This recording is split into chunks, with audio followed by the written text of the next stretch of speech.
Mate, wohin? Wohin? Nichts?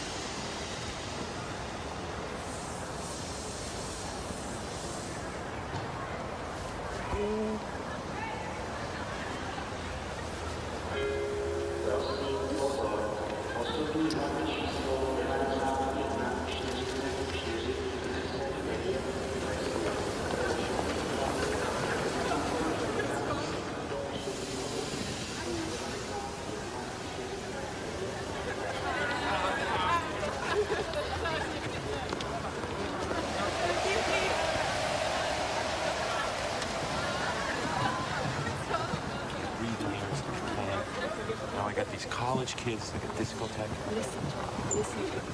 I'm sorry. You are a nice boy, but I'm too beautiful for you. Goodbye, brother from America. You want one more kiss before I go? Are you kidding?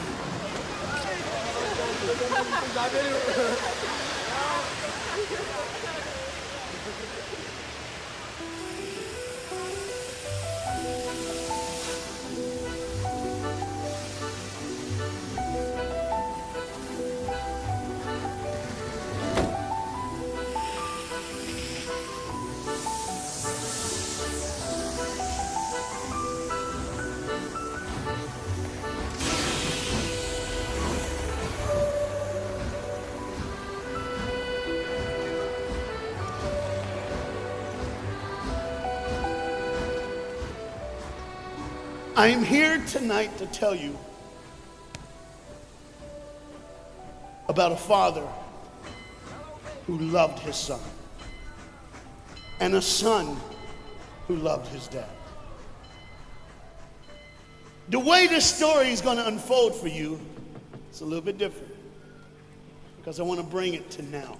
You see, a dad would go home and he would go by the school, and every now and then he would pick up his son and say, "Son, why don't you go to work with me?" The boy loved that. And when his dad would just come and pick him up, he was the happiest boy ever. He knew that he would get to spend the afternoon with his father at work, and he would get his coat and they would walk, and he would bring hot chocolate for his son for it's really cold, and they would go through. But this boy was different. This boy would see things. This boy wasn't normal. And when they were walking one afternoon going to where dad worked, this boy would notice things that other people wouldn't notice. He see things other people wouldn't see. He sees a man in a bathrobe in the middle of the street who's yelling at a second-story window. He sees a woman who's very angry at him and doesn't really want to hear what he says. This boy, as the rest of the world hustles by, he slows down. He sees the hurt and the pain. He sees the anguish and the sorrow. He sees the window close and a desperate man trying to get his work out. What he did doesn't matter.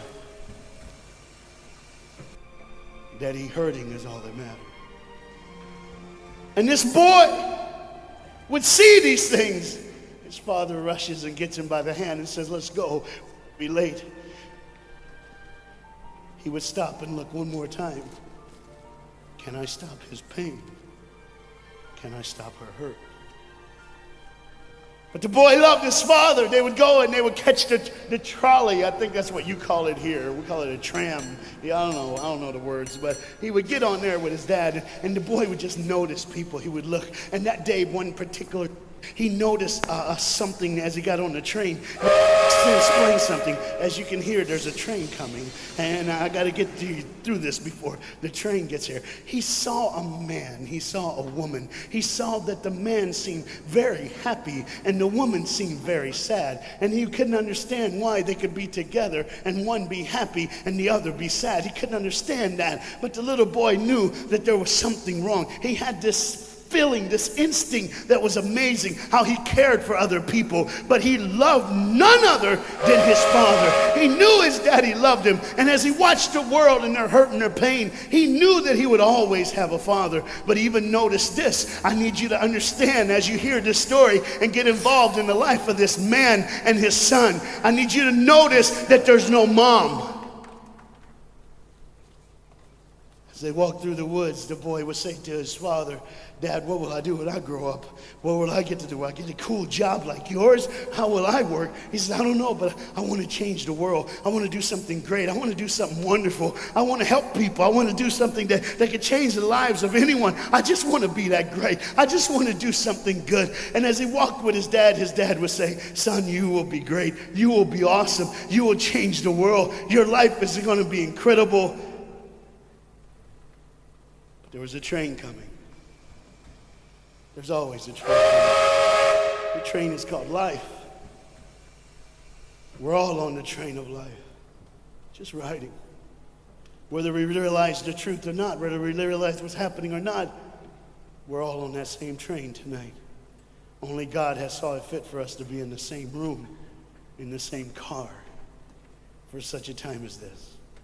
When they get to the edge of the train track, he could see where his father worked. You see the bridge? That's what his dad did. You see, the bridge was very, very important. Boats needed to come to the harbor to get off their goods so they could make money. But trains were coming with people going from one town to the next. Not many cars in Europe, so they couldn't use a lot of that. So many people, not enough roads, so everybody used that train to get from the town to town to get to work and to get home. And one day the train was coming by. What you have to understand is that boy loved going to work with his dad. He would stay right by the river's edge and he would do what he loved to do the most. Let me explain that. He loved to fish. Anybody like to fish here? Oh, all the guys go, The dad looks at his boy and he says, son, now remember the rules. You got to stay right here because I can see you from the window right here. Don't get out of the sight of this window because you got to stay there so I know you're safe. Catch you something good to eat. But as you can hear, the train's coming. The father's job was cool. If I wasn't a preacher, I wouldn't mind doing that. Get to work. Get grease on you. Even if you didn't have to, you just squirt it on you like you feel like you did something. That's what I would do. There was a boat coming in the harbor. Timing is very essential. I'll go ahead and give you the key. The key is this. There's always a light. Everybody say light. Say it again. One more time. There's a light that the train conductor needs to see. If that light is green, he can go. If it's red, he must stop. You see, God has given us road signs in our life that we must read. Lines that tell us to go and lines that tell us to stop. Whether we read those and believe them or not is up to us. That's why some of you have fallen and you cannot get up. But tonight, that's why I'm here. The boat needed to come through, so he called, and the man said, okay, I got time. It's a long time before the train should come. So he pulls the lever, as you just saw, and the big, huge stone steel bridge, the gears started turning. They started cranking the steam. All of a sudden, gears are moving, and that big, huge bridge is just starting to go up. As it rises higher and higher, he has to watch and make sure everything's set, everything's good, everything's fine. As he looks out the window, he could see everything, but the dad, being a good dad, keeps one eye on his work, but the other eye on his baby. One eye on the world, but the other eye on his children. You think God doesn't know where you are? He keeps one eye on his world and one eye on his child. No matter what you've done or where you've been, it's one eye on the world, but the other eye's on you. He's watched you and he's kept you. Even though your train is coming down the track, he understands that. And even though sometimes, I don't want to get ahead of myself. See the red light? He didn't see it. So many times we don't see the red light. See, to just say the train was early. The boy can hear and see the steam. And he looks and says, Daddy, the train. Daddy, the train's early. Daddy, you got a daddy. Hey, Daddy, the train. Daddy, the train's coming. But the dad was looking at the gears, making sure he had enough oil, making sure there was enough steam to get the bridge back down for the train. And the boy knew one thing. Now listen, the boy knew that his dad one time showed him where the trigger was. It was a red lever. If he pulls it, the train bridge would collapse down fast and the train would be able to come across. All the boy knew was there were people on that train. There were people that needed to be saved. There were people that had, some of them just with their friends having a good time, like everything's fine. They did not know that the bridge was up. They did not know what was coming. They're just living their life like you and me, just going down the road, just being our own thing, doing our own thing. And the dad all of a sudden hears the train coming. He looks and then he said, oh, my son. He looks out and his boy's gone. He's like, oh my God, where's my son? Where's my son? He got to figure out. He looks back just in time to see his son trying to save the day. All he had to do was pull that lever. He reaches in to pull it, and the boy pulls too far, and he falls in the hole. Now it's on the father, and God the Father, did you hear me? God the Father has to make a choice. It's his now. Do I save my son, or do I save the world? But they don't even know. They don't even know. The greatest decision of his life. He could blame it on them not seeing the red light. He could blame it doesn't matter anymore. Pull the lever, save the world. Leave it up, save your son. For God so loved the world that he gave his only son.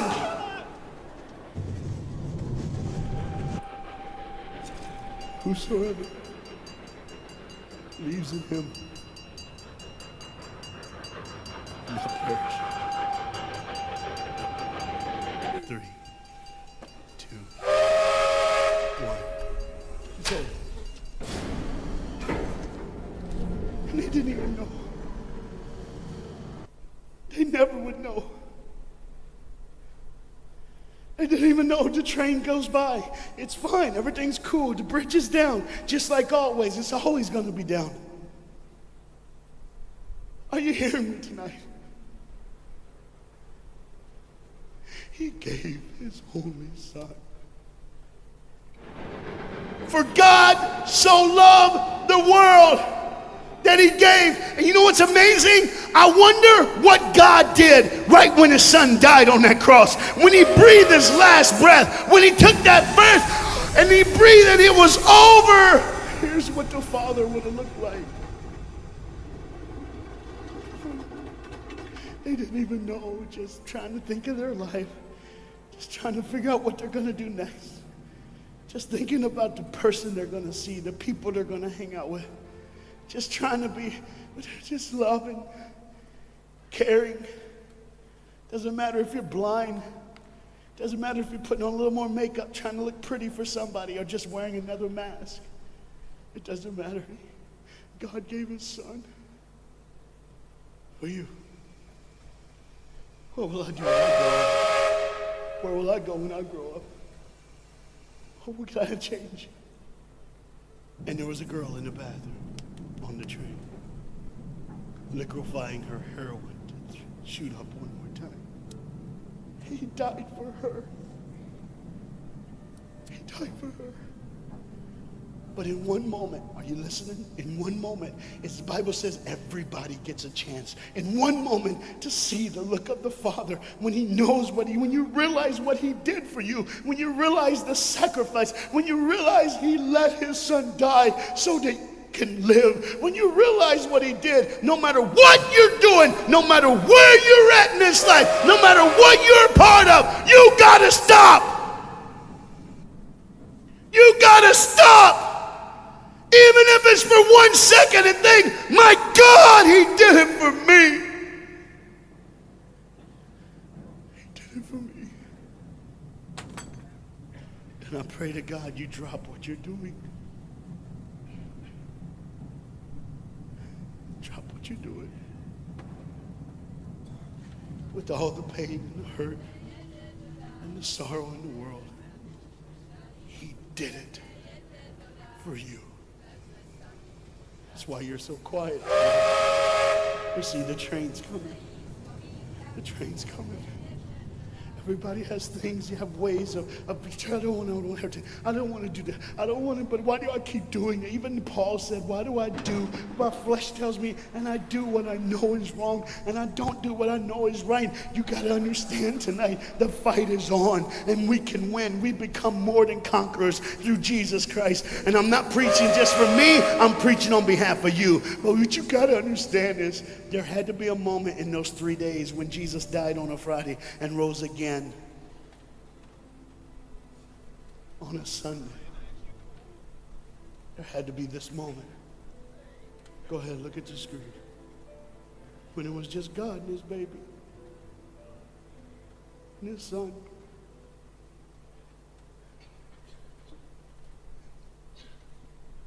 Every sin that's ever been committed in this earth is rolling through your mind right now. I'm here to tell you that as the sun sets in the afternoon, the sun will rise again. And when the sun rises again, you cannot change your past, but you can change your future. You see, it's always a different day. One day someone lives, the next day they die, the next day you wake up and you're still living. You're like, why am I going to live? Why does this have to be my turn? Why can't I? You can just preach. I could have stopped, but I need you to see the whole picture here. You see, because when God the Father gave his only son, when Jesus Christ breathed his last breath and he died, he did it in a way that you can never ever say, you don't know me, you don't understand me, God don't understand my pain, God don't understand my sorrow. You see, that's the very train that boy was on. That's the very train that he was on. And as this dad remembers, look real close. You see the pictures of the people? Bam, there they are. But there's somebody added in the picture, isn't it? Bam, there they are. Do you see who's added in it? In every face of every person, Jesus is in their life. Why? Because when you're the greatest sacrifice, you always end up in everyone's life. No matter where they are, who they are, he did it so that you can say he was there all the time, waiting patiently in line. Jesus Christ was there all the time. And the train keeps going. The train keeps coming. Train keeps moving. People keep living and people keep dying. And God the Father just watches it all. One eye on the world, the other eye on you. Some of you are starting to figure it out. You're like, what is he looking for? Just one girl.